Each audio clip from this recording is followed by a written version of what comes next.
5장 7절 말씀 굉장히 짧죠? 우리 두 번 읽도록 하겠습니다. 시작. 긍휼히 여기는 자는 복이 있나니 그들이 긍휼히 여김을 받을 것이미요. 한 번 더 읽겠습니다. 긍휼히 여기는 자는 복이 있나니 긍휼히 여김을 받을 것이미요. 아멘. 저는 우리가 함께 읽은 마태복음 5장 7절 말씀을 가지고 마카리오스 따라 고백합니다. 마카리오스 긍휼히 여기는 사람, 이와 같은 제목으로 말씀의 은혜를 나누기 원합니다. 우리가 무엇이든지 아는 것과 행하는 것, 서로 이제 삶이 나누어지죠. 우리가 알고 행하지 않을 수도 있기 때문에. 마찬가지로 우리가 지금 나누고 있는, 매달 한 구절씩 나누고 있어서 굉장히 오랜 시간이 걸리고 올해 연말쯤 되면 끝나지 않을까 싶은 이 팔복에 대한 내용도 사실은 두 가지 내용으로 적혀져 있습니다. 하나는 우리에게 그런 마음을 주는 것과, 그리고 행동을 요구하는 이 두 부분으로 팔복은 나누어져 기록되어 있습니다. 우리가 지난달에까지 함께 나누었던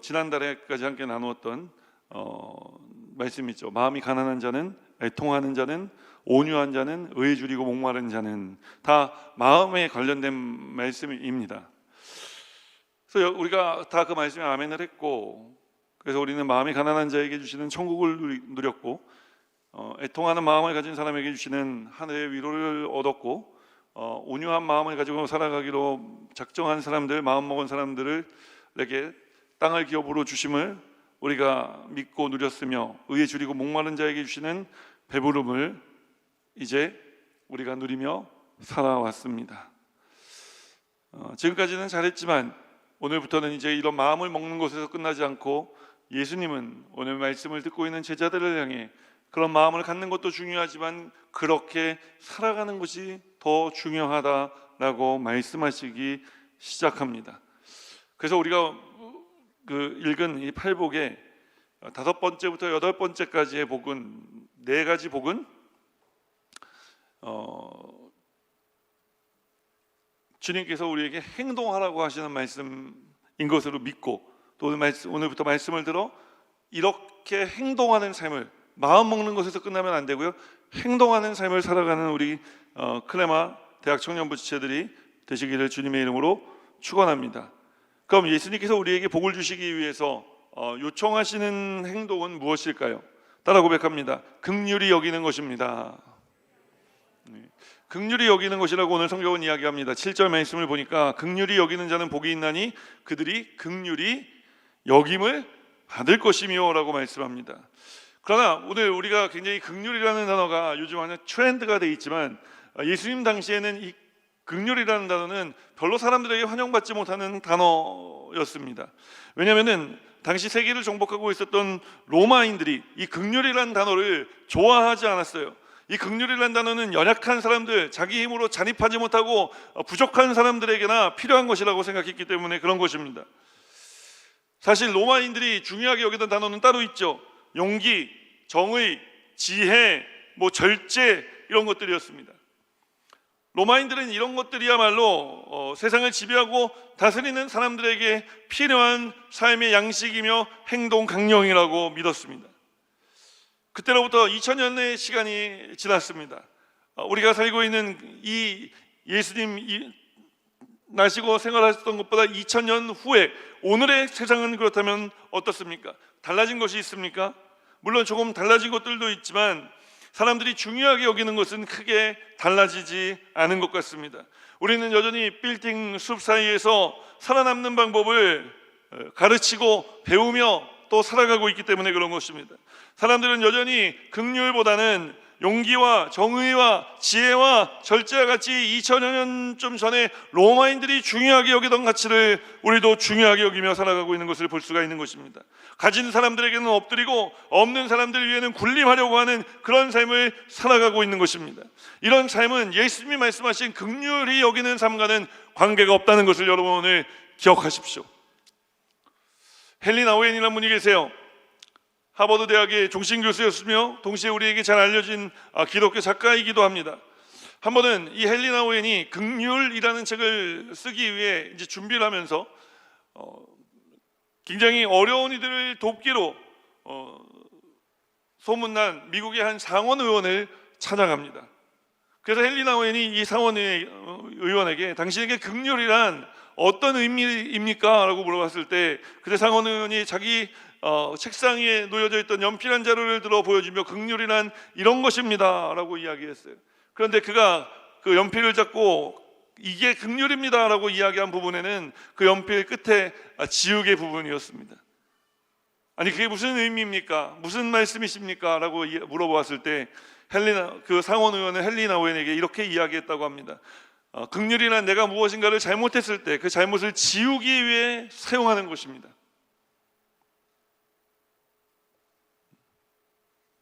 사실 정치에서 필요한 것은 긍휼이 아니라 경쟁에서 이기고 살아남는 것입니다. 저에게는 그래 긍휼은 나의 잘못을 지울 때 필요한 도구에 불과합니다 라고 대답했다는 거예요.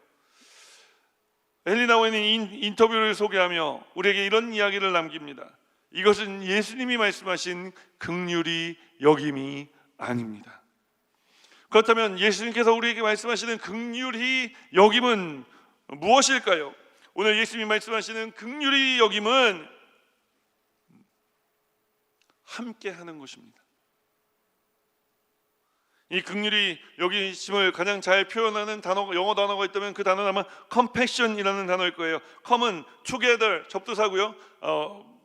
passion은 suffer 고통이라는 의미입니다. 그러니까 함께 고통을 당한다라고 하는 의미를 가진 단어가 바로 긍휼이라는 단어인 거예요. 함께 울고 함께 웃는 자리에 있는 것, 우리가 함께하며 어깨를 걸머쥐고 함께 사랑하는 공동체가 되는 것, 신앙 공동체가 되는 것, 그것이 바로 긍휼히 여김이 있는 공동체의 모습이라고 성경은 우리에게 말씀하는 것입니다. 로마서 12장 15절 16절은 긍휼히 여기는 것에 대해 우리에게 이렇게 이야기하고 있습니다. 과연 제가 이야기한 것이 맞는지 함께 읽겠습니다. 즐거워하는 자들과 함께 즐거워하고 우는 자들과 함께 울라. 서로 마음을 같이하며 높은 데 마음을 두지 말고 도리어 낮은 데 처하여 스스로 지혜 있는 채 하지 말라. 오늘 예수님이 말씀하시는 긍휼히 여김은 그래요. 함께 하는 것입니다. 그렇게 긍휼히 여김이 있는 공동체에는 외로움을 느끼는 사람이 없어요. 한번 와보고 두 번 와보고 세 번 와보고 네 번 와봤는데 그냥 혼자 예배드리는 것 같고 아무도 나에게 다가오지 않고 아무도 나에게 말을 걸어주지 않아 그냥 나는 이 공동체에 필요가 없는 사람이구나라고 떠나는 사람이 단 한 사람도 없는 공동체가 바로 긍휼히 여김이 있는 공동체라는 것입니다. 사랑하는 여러분, 우리 클레마 대학 청년부가 바로 이렇게 함께하는 대학 청년부인 줄 믿으시기를 주님의 이름으로 축원합니다. 우리가 그렇게 얼마나 힘들겠어요. 교회 처음 왔는데 아무도 말을 걸어주잖아요. 두 번째 왔는데 아무도 말을 걸어주잖아요. 세 번째 왔는데 아무도 말을 걸어주잖아요. 아유, 나는 환영받지 못하는 존재구나. 이 공동체에는 내가 필요가 없는 존재구나. 여러분, 왜 사람들의 마음에 그런 마음을 심어줄 필요가 우리 없지 않습니까? 지금도 잘하고 있지만 우리 클레마 대학 청년부에 찾아오는 그 한 영혼도, 단 한 영혼도 우리가 함께하여서 잃어버리는 일이 없게 되기를 주님의 이름으로 축원합니다. 축원합니다. 자, 그래요. 목사님, 이제 목사님이 말씀하시는 긍휼, 사실 제가 이야기하는 긍휼이 아니라 예수님 말씀하시는 긍휼이죠.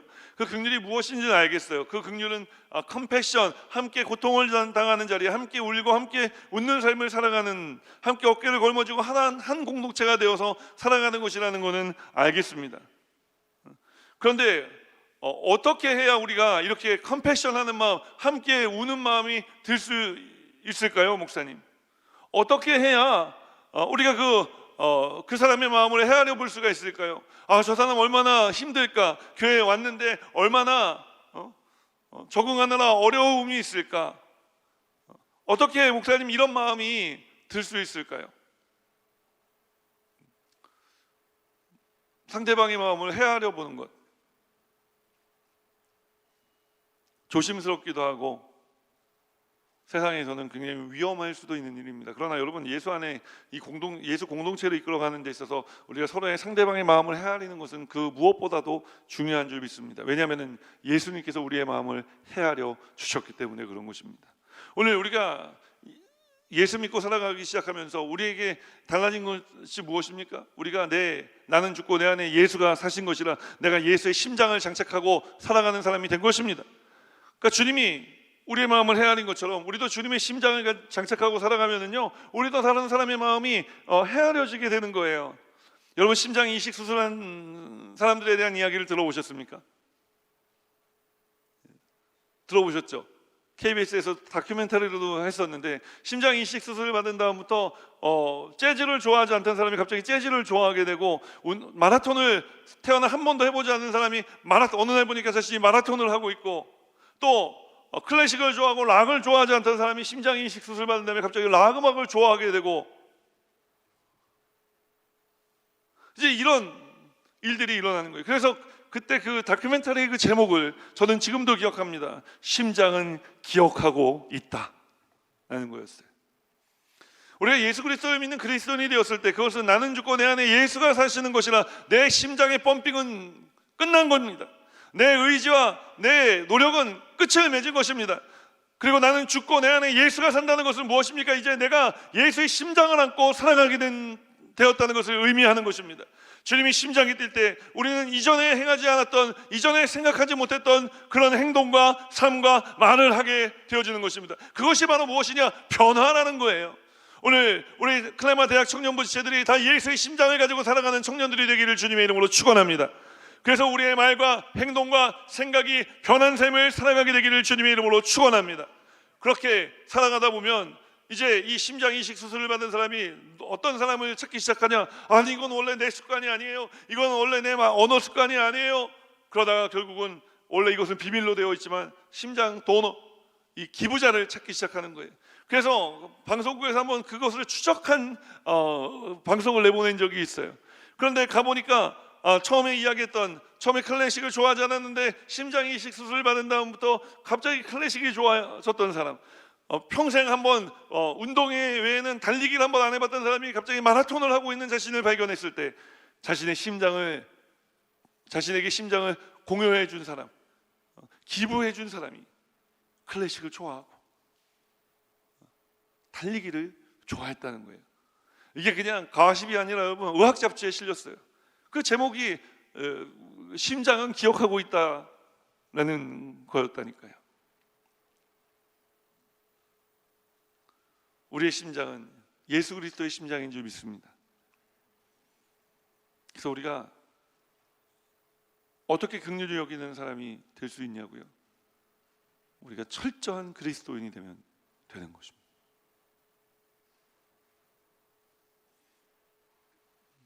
철저한 그리스도인.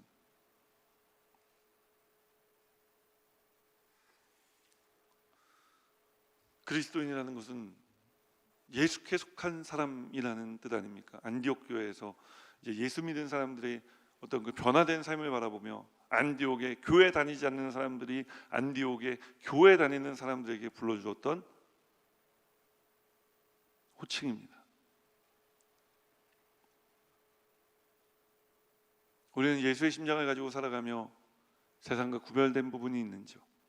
우리가 예수의 심장을 가지고 살아간다고 이야기하며 세상 사람들과 우리가 살아가는 삶의 양식과 행동이 다른 부분이 있는지요? 우리가 이곳에서 예배드리고 있지만 세상에 나아가서 세상 사람들과 똑같이 경쟁하고 똑같이 말하고 세상 사람들과 그리스도인이라는 것이 세상에서 구별되지 않는 삶을 살아가고 있었다면 여러분, 오늘부터 우리가 다시 결단하기를 소망합니다. 우리는 교회 안에서만 그리스도인이 아니라 교회 바깥에서 또 그리스도인으로서 살아가야 할 줄 믿습니다. 목사님이 사회생활 안 해보셔서 되게 위험한 이야기를 하시는구나, 그런 걸 수도 있습니다. 그래서 더 담대할 수도 있어요. 그러나 여러분이 생각하시는 것과 달리 저도 세상에서 일을 했던 적이 있습니다.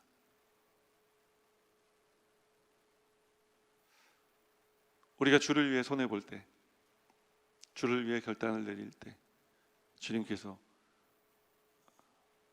그 마음먹음과 그 결단이 헛되지 않게 해 주실 것입니다.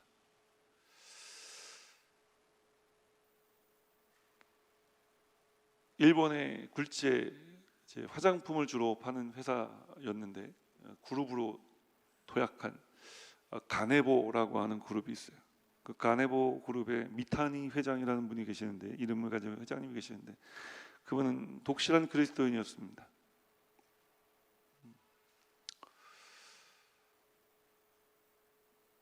그분은 자신이 그 회사에서 공문을 보낼 때도, 회사 내부 공문을 보낼 때도 자신이 쓰거나 만드는 공문의 맨 밑에 요한복음 3장 16절 말씀을 항상 기록해서 보냈대요. 하나님이 세상을 이처럼 사랑하사 독생자를 주셨으니 이는 저를 믿는 자마다 멸망치 않고 영생을 얻게 하려 하심이라. 그는 수차례 좌천을 당했습니다. 그리스도인이라는 것 때문에 그는 무시당했고 멸시당했습니다.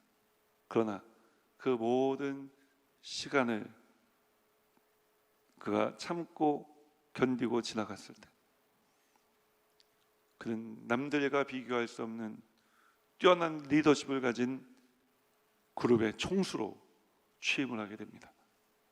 그리고 그가 이제 그 회사의 은퇴 연한을 넘겨서도 회사의 계속된 요청에 의해 그는 정년이 지난 다음에도 수년간을 회장으로 그 그룹을 이끌게 되는데, 제가 97년도에 일본의 단기 선교를 갔다 동경순복음교회에서 그분의 간증 집회를 접하게 되었어요. 그래서 제가 나중에 궁금해서 도대체 이 사람이 누군가 하고 찾아봤더니 정말 그리스도인이더라고요. 교회, 그리스도인은 교회 안에서 생겨난 말이 아니었다는 것을 여러분 우리가 기억해야 돼요. 그리스도인이란 말은 세상에서 교회 다니는 사람들을 볼 때 불러주었단 말입니다. 야, 저 사람은 우리 한국말로 쓰면 야, 쟤네들 진짜 예수쟁이구나. 교회만 열심히 다니고 예배를 열심히 드려 예수쟁이가 아니라, 당시에 그 예수 믿는 사람들이 사도행전 2장 44절 이하에 어떤 삶을 살았는지에 대해서 우리에게 잘 보여주고 있지 않습니까? 그들은 모일 때마다 하나님을 칭송하고 하나님께 예배하였으며, 모일 때마다 떡과 잔을 떼며 주님이 이제 그 부활과 찢기신 살과 피를 대함으로 그분이 우리 주님이시라는 것을 기념하여 대하였고, 이제 세상에 대하여서는 이제 구제와 선교를 통해 고아와 가부들을 전적으로 돌보는 삶을 살았던 것을 우리는 기억하는 것입니다.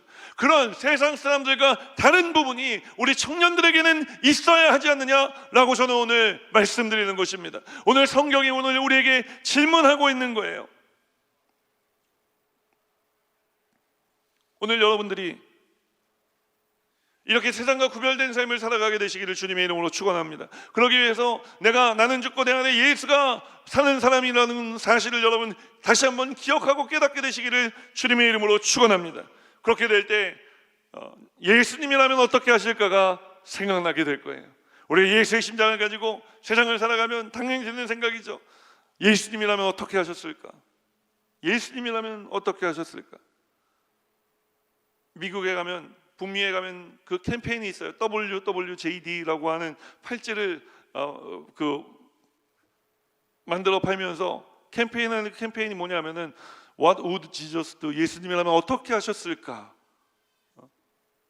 예수님이라면은 고아와 가부들을 어떻게 대하셨을까? 예수님이라면은 교회 처음 나온 지체를 어떻게 대하셨을까? 예수님이라면은 내 옆에 또 때로는 나를 괴롭히고 있는 우리 그 셀의 지체를 어떻게 대하셨을까? 예수님이라면은 오늘 나에게 뭐라고 말씀하실까? 예수님이라면 어떻게 하실까를 생각하며 살아가게 되는 것입니다. 그럴 때 여러분, 우리는 사랑하게 되어지는 것입니다. 왜냐하면 예수님이라면 어떻게 하셨을까요? 예수님은 그 하나님을 향한 사랑 하나 때문에 이 땅에 오셨고, 이 땅을 살아가셨으며, 십자가를 지시고 몸짓고 피 흘려 우리를 죽기까지 사랑하여 주셨으며, 그분이 부활하시고 40일 동안 제자들과 함께 지내셨던 이유도 그들을 제자 삼기 위해서, 써먹기 위해서가 아니라 사랑하셨기 때문이고, 그 사랑이 바로 시몬 베드로와의 대화에서 나타나지 않습니까? 바요나 시몬아, 내가 다른 사람들보다 더 내 충실한 종이 되겠느냐? 예수님이 이렇게 물어보지 않으셨어요. 바요나 시몬아, 내가 다른 사람들보다 나를 더 사랑하느냐? 더 사랑하느냐고 물어보신 것입니다. 예수님은 사랑이십니다. 예수님이라면 어떻게 하실까? 답을 드립니다. 사랑하는 것입니다.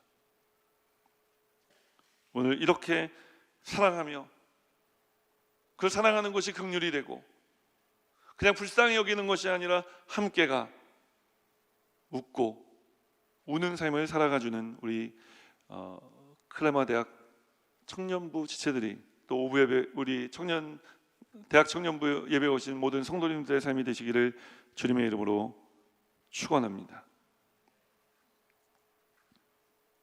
그렇게 하면 하나님 우리에게 무엇을 주신다고 말씀해요? 무엇을 주신다고 말씀하시죠? 긍휼히 여기는 사람에게 긍휼히 여김을 받는 복을 주신다고 이야기를 하는 거예요. 긍휼히 여기는 자는 복이 있나니 그들이 긍휼히 여김을 받을 것이요.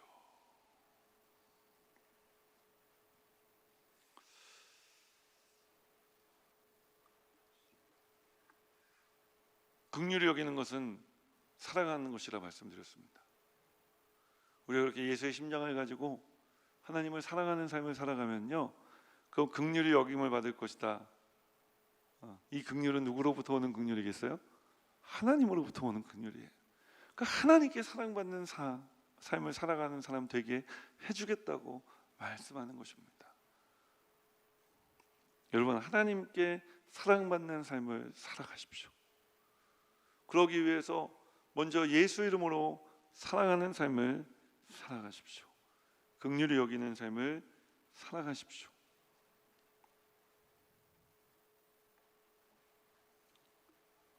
그럴 때 우리의 삶에 놀라운 하나님의 은혜의 역사가 나타나고 드러나게 되는 줄 믿습니다.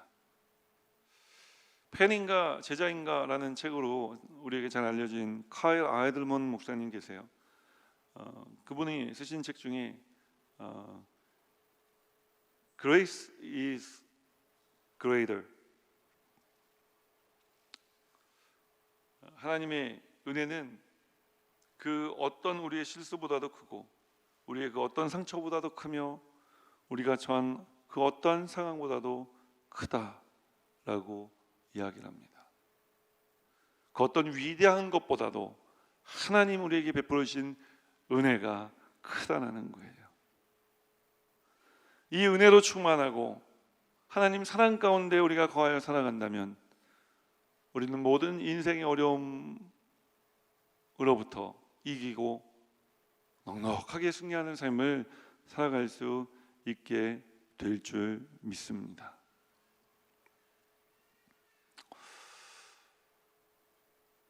제가 이 말씀을 드리고 함께 기도했으면 좋겠는데, 제가 이제 처음에 하와이에 이민 목회를 가게 됐는데 제가 좀 무시당하고 좀 천대당했어요. 그 교회에서. 도착한 날 공항에서 1시간 반 동안 아무도 마중 나오지 않아서, 저는 태어나서 하와이를 처음 갔는데 혼자 덩그러니 이민 가방 2개를 들고 앉아서 나올 때까지 하염없이 기다려야 됐는데, 결과적으로 1시간 반 후에 나왔으니까 제가 1시간 반이라 말씀드리지만 언제 나올지 모르는 상황, 그런 시간을 보내는 것이 마음이 편했겠습니까?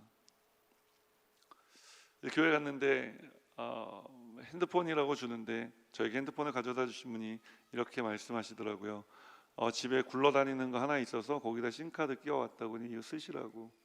소니 에릭슨 핸드폰이었는데 그게 이제 플립폰도 아니고요, 그냥 이렇게 통으로 되어 있는 전화기였어요. 근데 그 전화기는 얼마나 잘 안 들리는지 어떤 분이 그러더라고요. 제가 이 간증을 했더니, 목사님 그러면 이어폰 꽂아 듣지 그러셨어요. 이어폰이 안 꼽히는 핸드폰이었어요. 그냥 소니라는 거에 또 여러분이 열광하실지 모르겠지만 그래서 너무 안 들려서 이렇게 대고 전화 통화를 해야 들리는 그런 전화기였어요. 소리가 들리는 전화기였어요. 그런데 권사님 한 분이 계시는데 그분이 저에게 하루가 멀다고 전화를 하시는 거예요. 하루가 멀다고 전화를 하시는데 이분이 무슨 얘기인지 잘 모르겠어요. 그래서 이렇게 딱 대고 듣는데, 평소 같으면 괜찮은데 운전을 할 때 어떻게 가시는지 운전을 할 때마다 전화를 하시더라고요. 운전할 때 전화해서 목사님 잠깐 시간 되세요? 권사님 제가 운전하고 있는데 잠깐 짧게 그냥 했어요. 그래 짧게. 그게 언제까지 전화하는 줄 아십니까? 전화기가 전원이 꺼질 때까지 전화를 하세요. 근데 매일 그런 전화를 받는다고 생각을 해보십시오. 근데 매일 그런 전화가 두세 통 정도 온다고 생각해 보세요. 근데 나중에는 그 정말 슬펐던 게, 이게 하와이 햇볕이 되게 좋잖아요. 제가 2월 달에 갔는데 2월 달부터 전화를 받기 시작했는데 한 3월 어느 날쯤 됐을 땐가, 아무튼 언제인지 기억이 잘 나지 않아요. 그날도 햇볕은 너무 좋고 너무 그 환경은, 날씨는 좋은데 전화가 와서 전화 이렇게 받은 거예요. 이렇게 받았는데 이제 이렇게 되고 있으니까 땀이 차잖아요. 땀이 찼는데 이렇게 띠링 하고 전화가 끊어졌어요. 그거는 전화기가 꺼졌다는 신호음이에요. 그래서 아우 이제 됐구나 하고 이렇게 손을 이렇게 살짝 띄었어요. 너무 아파가지고. 근데 전화기가 볼에 붙어 있는 거예요. 너무 오랫동안 전화였고 이게 압착이 된 거예요. 땀과 전화기 기계가 압착이 된 거예요. 그래갖고 이렇게 띄었어요. 그게 떨어지더라고요. 떨어지는데 이제 신호대기 걸려갖고 그 룸미러 이렇게 제껴가지고 젖혀가지고 제가 이렇게 보니까 여기 핸드폰 자국이 이렇게 나 있는 거예요. 그 정도로 전화 통화를 하는 거예요. 근데 그분은 저의 사정을 헤아려 주지 않았어요. 너무 화가 많이 났어요. 긍휼히 여기다니요. 내가 이 양반을 한번 찾아가서 한번 한판 해야 되겠다. 왜 똑같은 얘기를 매일 계속하냐고. 왜 똑같은 얘기를 매일 나한테 똑같이 하는 거냐고. 그것도 전화기가 꺼질 때까지 1시간 넘게, 어떤 날은 2시간, 3시간을 이야기할 때도 있어요. 그래서 제가 그분이 저의 큰 기도 제목이 되었습니다. 하나님, 이 권사님이 전화 안 하게 해주세요. 차라리 또 뭐 병들게 해달라고 뭐 그러면 그 저주가 되는 게 안 되잖아요. 하나님, 권사님 전화기가 고장 나게 해주십시오. 간절히 기도합니다. 이 조의 기도에 응답해 주십시오. 근데 응답해 주시지 않는 거예요. 제가 너무 많이 화가 났어요, 하루는. 그래서 이제 하나님 엎드려 기도하는 거예요. 하나님, 이게 뭡니까? 제가 저분 전화 받으러 제가 온 겁니까? 제가 목회하러 왔지 저분 전화 받는 게 목회는 아니지 않습니까? 기도하는데 하나님이 갑자기 그런 마음을 주시는 거예요. 저 한 사람을 품는 게 지금 네가 해야 될 목회다. 아니 목사님, 아니 하나님 품어지지가 않는다니까요. 해도 너무하잖아요. 5분 운전하고 있는데 경찰한테 걸리면 저는 그냥 바로 벌금을 내야 되는데, 그리고 하나님이 그러시는 거예요. 네가 받았잖아. 안 받으면 받을 때까지 하니까 받죠. 그럼 차를 세웠든가 더 지혜로운 방법을 생각해 보도록 하거라. 해결되지 않는 거예요. 별의별 기도를 진짜 다 했어요. 근데 마지막 순간에 하나님이 저에게 깨닫게 하시는 게 뭐냐면은, 기도를 하는데 그러는 거예요. 예, 그 권사님이 너에게 전화해서, 황 목사 너에게 전화해서 매일 똑같은 얘기를 한다고 하는데, 응? 지금 너의 기도는 어떠니? 너도 매일 나한테 그 권사님이 너에게 이야기하는 것 같은 똑같은 얘기를 나한테 하잖니? 응? 왜 할까? 너는 왜 맨날 그 이야기를 하고 있니? 하나님 내 기도 응답해 주시지 않으시는 것 같으니까요. 응답을 해주세요. 그럼 내가 안 하지. 나도 사람인데 하겠어요. 하나님 그러시는 거예요. 왜 내가 네 기도에 응답을 하지 않을 거라고 생각하니? 근데 거기서 제가 말문이 막혔어요. 왜냐하면 사실 하나님이 나를 사랑한다면 나한테 이럴 수는 없는 거지. 이런 생각이 바닥에 깔려 있었던 것을 제가 깨닫게 되었기 때문에 그런 거예요. 내가 주님 사랑한다고 이야기하면서 내가 주님 사랑을 믿지 못하고 있었구나. 주님이 그 권사님을 나에게 붙여주었을 때는 그분의 삶에 뭔가 주님이 하시고자 하시는 일을 나를 통해서 하기 원하셨을 텐데, 내가 그냥 전화 받는 것만 짜증이 나서, 이게 뭐냐고? 이게 어떻게 전화기도 좀 쓸만한 걸 갖다 줘야지, 그냥 어디서 굴러다니는 거 주워왔다는 그런 얘기를 나한테 하는 것도 상처가 되고, 그런 전화기를 갖다 준 것도 상처가 되는데 그 전화를 이렇게 받아야 되니까 제가 분노가 있었던 거예요. 하나님께 회개했어요. 그리고 그때부터 그 권사님이 하시는 다람쥐 쳇바퀴 돌듯 한 그 똑같은 얘기, 그 얘기를 듣기 시작했어요. 듣기 시작하니까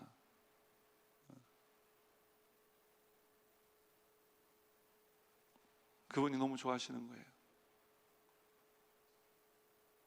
그래서 얼마 지나지 않아서 그분이 저에게 더 이상 전화를 안 하게 되시더라고요. 그래서 제가 한번 물었어요. 권사님 요즘 왜 나한테 전화 안 해요? 목사님은 내 사정을 다 알고 다 이해하잖아. 그래서 내가 전화 걸 때 목사님 언제부턴가 짜증내지 않고 내 얘기 다 들어줬잖아. 아무도 지금까지 나한테 그렇게 했던 사람이 없어요. 전화하지 말라고 윽박 지르고 바쁘다고 그러고 전화 끊었지. 권사님 괜찮아요. 뭐 하고 싶을 때까지 이야기하세요. 제가 다 들어드릴게요.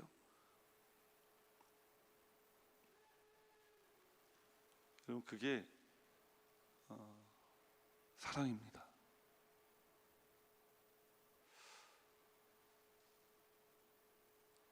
얼마 전에 어떤 분이 저에게 그 얘기를 하더라고요. 누가 나를 사랑하는지 알려면 그 사람이 나를 위해서 얼만큼 희생하고 있는지를 보면 된다고. 그 제가 얼마 전에 제가 저하고 가까이 지내는 어떤 분께 그런 얘기를 했어요. 당신이 정말 그 친구라고 생각하는 사람이 정말 당신의 친구가 되려면 그 친구가 당신을 위해서 얼만큼 손해보고 있는가, 그리고 당신은 또 그를 위해 얼만큼 손해보고 있는가를 보면은 친구인지 아닌지 알게 된다고. 사랑하는 여러분, 주님은 우리를 위해서 당신의 전부를 컨슈밍 하셨어요. 컨슈մ 하셨어요. 다 소비하셨어요. 우리를 위해서, 나를 위해서. 그 주님께서 말씀하시는 거예요. 내가 너희를 위해서 이렇게 사랑을 보여준 것처럼 너희도 세상에 나가 살 때 그렇게 살아라. 그렇게 살아라 라고 이야기를 하는 거예요. 여러분들이 그런 삶을 살아주시기를 주님의 이름으로 축원합니다. 그런 삶을 살아가는 사람이 바로 긍휼히 여기는 삶을 살아가는 사람입니다. 우리 함께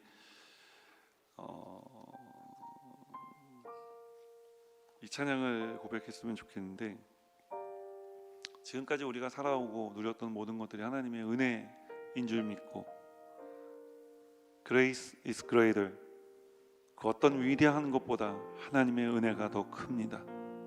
주님, 그 은혜가 나를 사로잡아 주님 사랑 가운데 살아가게 하시고, 주님의 사랑을 늘 기억하여 우리도 주님 나에게 베풀어 주신 사랑을 세상에 베풀며 살아갈 수 있는 사람 되게 하여 주시옵소서. 그것이 긍휼히 여기는 사람의 삶이며, 그렇게 긍휼히 여기며 살아가는 사람을 하나님께서는 긍휼히 여겨 주신다고 말씀합니다. 우리 함께 이 찬양 고백하며 기도의 자리로 말씀 붙들고 나아가겠습니다. 내가 누려왔던 모든 것들이, 내가 지나왔던 모든 시간이, 내가 걸어왔던 모든 순간이 당연한 것 아니라 은혜였어. 아침 해가 뜨고 저녁에 노을, 봄의 꽃향기와 가을의 열매, 변하는 계절의 모든 순간이 당연한 것 아니라 은혜였어. 모든 것이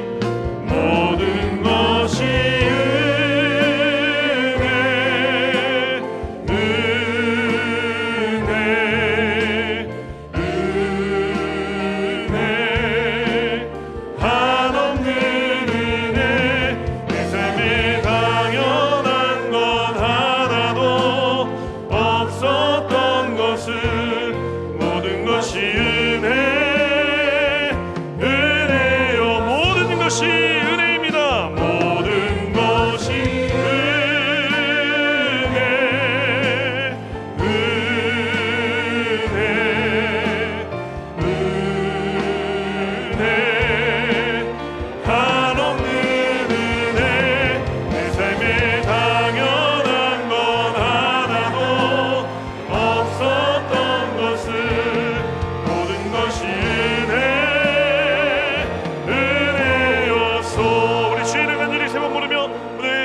함께 듣게 하신 말씀 붙들고 하나님, 내가 이와 같은 삶을 살아가기를 원합니다. 함께 기도하며 나아갑니다. 주여